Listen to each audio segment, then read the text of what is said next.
नमस्कार विद्यार्थी मित्रांनो, टीईटी नोव्हेंबरमध्ये झाली. टीईटी होऊन जवळपास महिना उलटलाय. महिना होईल म्हणजे आता. तरी पण अजून आन्सर की पण नाही आणि निकालाचा तर काही विषयच नाहीये. सो निकाल लावायला इतका उशीर नाही लागायला पाहिजे. याच्या पहिल्या पण एक्झाम घेतलेल्या गेलेल्या आहेत, पण निकाल लागायला इतका उशीर लागत नाही. आन्सर की द्यायला सुद्धा इतका उशीर लागत नाही. सो हा गोंधळ नेमका काय याच्यावरती पाठीमागे पण मी बोललो आहे. दोन गोष्टी घडामोडी घडल्या होत्या, त्या दोन गोष्टीमुळे इथे उशीर लागतोय. सो आजच्या व्हिडिओमध्ये समजून घेऊया की नेमकं अपडेट काय, मग आता कुठपर्यंत येऊन थांबलं हे सगळं प्रकरण थोडक्यामध्ये समजून घेऊया. कारण बऱ्याचशा विद्यार्थ्यांनी मला कमेंटद्वारे आणि कॉलद्वारे पण विचारणा केली, सर टीईटी बद्दल बोला, टीईटीच्या निकालाबद्दल बोला, टीईटीचे अपडेट द्या. सो ह्या व्हिडिओच्या माध्यमातून मला एक थोडीशी अपडेट देतोय की आता सध्यापर्यंत टीईटी निकालाबद्दलची काय अपडेट आहे, कुठपर्यंत येऊन थांबलं हे प्रकरण ते समजून घेऊया. सगळ्या गोष्टींचा इथे फॉलोअप घ्यावा लागतो. म्हणजे एक्झाम घेण्यासाठी, ॲड देण्यासाठी फॉलोअप घ्या, एक्झाम घेण्यासाठी फॉलोअप घ्या, हॉल तिकीट येण्यासाठी फॉलोअप घ्या, डॉक्युमेंट चुकले त्याच्यात फॉलोअप घ्या आणि परत निकाल लावण्याचा फॉलोअप घ्या. निकाल लावल्यानंतर तो आन्सर की किंवा त्यात काय करेक्शन चुकाल त्याचा सगळ्या गोष्टी, म्हणजे हे काय कळतं हे लोक ते कळतच नाही आपल्याला. सो लावायला पाहिजे लवकर रिझल्ट. का लावताय? मग आम्हाला संशय येतो तुम्ही काय करताय बाबा, बाहेरून काय ॲड करता का त्याच्यामध्ये? टेस्ट करून पाहताय पहिले कसा लागला निकाल, मग त्या ॲड करून टाकताय का, काय कळत नाही. सो उशीर काय होतं ते पण थोडक्यात सांगतो, पण तिकडे जाण्यापूर्वी एक थोडीशी प्रमोशनल ॲक्टिव्हिटी आहे. तुमच्यापैकी कोणी जर विद्यार्थी मित्र, तुमचे मित्र असेल, तुमचा ग्रुप असेल, त्यांना शेअर करा की इग्नाइट अकॅडमी नवीन बॅचेस अनाऊन्स केल्या. टीईटीच्या 22 डिसेंबरपासून बॅच चालू होते. द्रोणा 8.0ची बॅच आहे, लाईव्ह प्लस रेकॉर्ड आहे. त्यामध्ये पेपर 1ची बॅच आहे, पेपर 2ची आणि पेपर 1+2 तिन्ही बॅचेस अवेलेबल आहे. ज्यांना वाटते टीईटी बरोबर मला सीटीचा अभ्यास करायचा आहे, त्यांना टीईटीचे पेपर 1+2, सीटीचे पेपर 1+2 अशी एकत्रित लाईव्ह प्लस रेकॉर्डेड बॅच आहे. पुढच्या वर्षामध्ये टीईटी दोनदा होणार आहे, सीटी पण दोनदा होणार आहे. सो 4 टीईटीच्या म्हणजे शिक्षक पात्रता परीक्षा 4 एक्झाम पुढच्या वर्षी असणार आहे. सो एकत्रित पण तुम्ही आमच्याकडे तयारी करू शकतात आणि पहिल्या अटेम्प्ट म्हणजे पात्र होऊ शकतात. सो प्रयत्न करा. ह्या दोन्ही बॅचेसमध्ये टू द पॉईंट शिकवलं जाईल. फॅकल्टी तुम्हाला ज्या आहेत त्या सगळ्या फॅकल्टी युट्यूबवर त्यांचे लेक्चर एकदा डेमो बघून घ्या. टेस्ट सिरीज अवेलेबल आहे, पीडीएफ नोट्स अवेलेबल आहे, डाऊट क्लिअरिंग सेशन अवेलेबल आहे, काउन्सिलिंग सेशन अवेलेबल आहे. हे सगळं तुम्हाला ह्या बॅचमध्ये अवेलेबल आहे. तुम्ही आमचे ओल्ड स्टुडंट असाल, ज्यांनी शिक्षक भरतीच्या बॅचेस घेतल्या असेल, त्यांना 50% ऑफ आहे. तुम्ही त्या मोबाईलवरून बॅच घ्या, 50% ऑफ आहे. आणि नवीन जर विद्यार्थी असाल तुम्ही, तर पहिल्या 500 विद्यार्थ्यांना 25% ऑफ आहे. त्यासाठी त्यांनी टीईटी नावाचा कुपन कोड वापरायचा आहे. सो ह्या बॅचेस संदर्भात तुम्हाला काही माहिती हवी असेल तर खालच्या नंबरला कॉल करा. ह्या बॅचेसची लिंक खाली डिस्क्रिप्शनमध्ये दिली आहे. बॅच ॲप डाउनलोड करा आणि हवी ती बॅच परचेस करा. आता मुख्य मुद्द्याकडे घेऊन जातो. याच्यापूर्वी तुम्हाला मी बोललो की निकाल लावण्यासाठी दोन गोष्टी कारणीभूत होत्या, मेजर दोन गोष्टी होत्या. कोणत्या दोन गोष्टी होत्या? तर त्या दोन गोष्टी होत्या. त्यातली पहिली गोष्ट म्हणजे काय टीईटीचा पेपर फुटला होता. कोल्हापूरमध्ये मोठं रॅकेट होतं आणि ते पकडले होते. सो त्या संदर्भात एक व्हिडिओ होता माझा बघा, मुरगुडला कोल्हापूरला, ते इथे दिसतंय तुम्हाला. ओके, 3 लाख होते पेपरची किंमत. आणि दुसरं म्हणजे काय, दुसरं होतं की टीईटी पेपर फूट झाला. त्यानंतर अजून एक होतं, काय मुद्दा होता ज्यात आला नाही येतो तो, हे असं आलं बघा, इंग्रजी माध्यमासाठी मराठीत प्रश्न 20 मिनिटात घेतली उत्तरपत्रिका. जवळपास इथे ही न्यूज तुम्ही बघितली असेल तर इथे बघा, 450 उमेदवार नाशिकमध्ये, माझ्यापासून अगदी 3-4 किलोमीटर अंतरावर ही शाळा आहे मेरीची. 450 विद्यार्थ्यांना इंग्रजी माध्यमाऐवजी यांनी दिलं होतं इंग्लिश माध्यम, यांना आलं कोणतं? मराठी माध्यम. मग गडबड झाली इथे.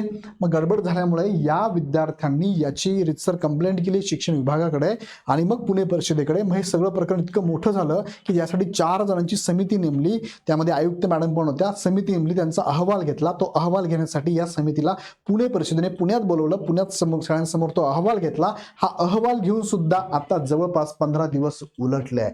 आन्सर की निकाल की कधी अजूनही आपण वाट बघतोय. टीईटी परीक्षा गोंधळ, 15 दिवसानंतरही अहवालाची प्रतीक्षा, विद्यार्थी संभ्रमात. ही न्यूज आहे 18 डिसेंबर 2025ची, म्हणजे आजची ही न्यूज आहे. 18 डिसेंबर 2025ची न्यूज आहे.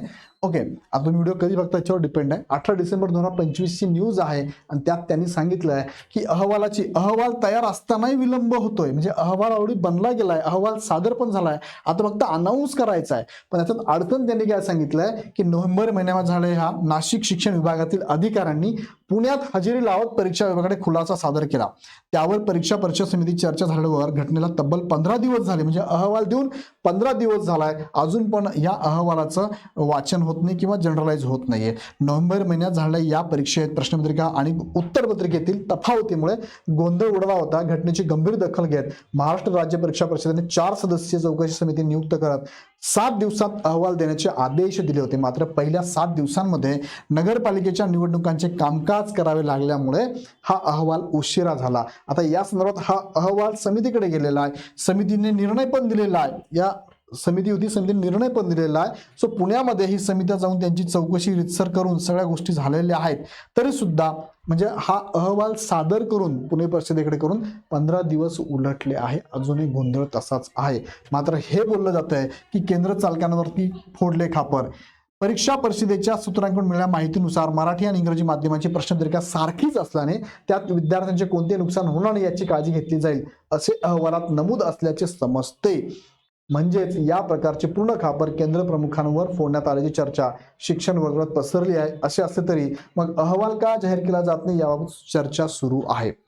सो आता हा अहवाल खरं म्हणजे यांच्याकडे पोहोचलेला आहे. सगळ्या गोष्टी क्लिअर आहे. यांना फक्त निर्णय घ्यायचा आहे. कोणता निर्णय घ्यायचा आहे? आता निर्णय हा घ्यायचा आहे की ह्या 450 विद्यार्थ्यांचं नक्की काय करायचं. आता ह्या विद्यार्थ्यांची मागणी काय माहितीये का?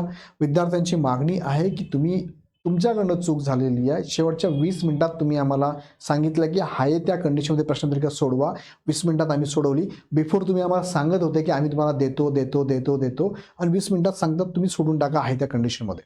विद्यार्थ्यांची मागणी आहे. ते रितसर त्यांनी कंप्लेंट केलेली आहे. पुणे परिषदेकडे पण गेलेली आहे. आम्हाला तुम्ही क्वालिफाईड करून टाका अशी त्यांची मागणी आहे. आता याच्यावरती निर्णय नेमका काय घ्यायचा? कदाचित परिषदेला ह्या समितीला नेमकं काही कळत नसावं असं इनिशियली आपल्याला वाटतंय. सो त्या 450 विद्यार्थ्यांचा निर्णय तुम्हाला जो घ्यायचा आहे तो घ्या. तो हवा तर तुम्ही होल्डवर ठेवा, विचार करा.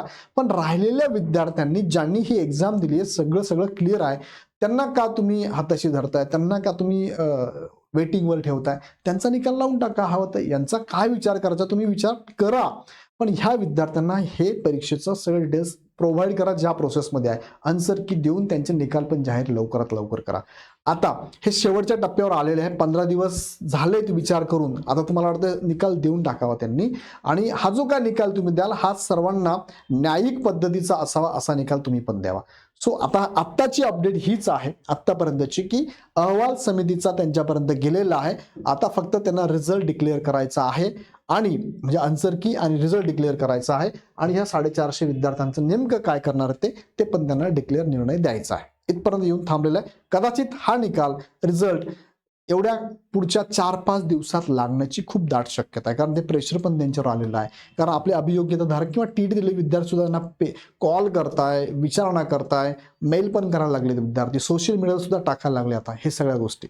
सो लवकरात लवकर म्हणजे पुढच्या 4-5 दिवसात हा निकाल अपेक्षित आहे, लागेलच. सो वेट अँड वॉच करा आणि तयारीत राहा पुढच्या एक्झामसाठी पण. आणि ज्या विद्यार्थ्यांना कमी मार्क्स येत आहे किंवा काही विद्यार्थी नवीन असेल त्यांना जर टीईटी एक्झाम द्यायची असेल, वर्षभरातनं 2दा टीईटी होणारे हिवाळी अधिवेशनामध्ये अनाऊन्स केलंय. पुढच्या वर्षात जून-जुलैमध्ये एक्झाम होण्याचे चान्सेस आहेत. आतापासून तयारी करा. शिक्षकांना पण संधी आहे, ज्यांना टीईटी क्वालिफाईड व्हायचं आहे त्यांनी सुद्धा ह्या बॅचेस लगेच जॉईन करा. बॅचेस 22 डिसेंबरपासून लाईव्ह प्लस रेकॉर्ड आहे. बॅचेसची फी तुमच्या समोर आहे. लवकरात लवकर घेतली तर पहिल्या 500 विद्यार्थ्यांमध्ये 25% ऑफ पण असणार आहे. ह्या बॅचेस घेण्यासाठी ॲप डाउनलोड करून डायरेक्ट परचेस करा. खाली डिस्क्रिप्शनमध्ये लिंक पण दिलेली आहे. काही शंका असेल तर ह्या नंबरला कॉल करा. सो विद्यार्थी मित्रांनो, पुढच्या काही दिवसात टीईटीचा निकाल लागेल. पण तत्पूर्वी तुम्हाला मी सगळं हिस्ट्री सांगितली आहे आणि आत्ता अपडेट काय ते पण मी तुम्हाला सांगितलंय. सो भेटूया आपण नेक्स्ट व्हिडिओमध्ये. धन्यवाद.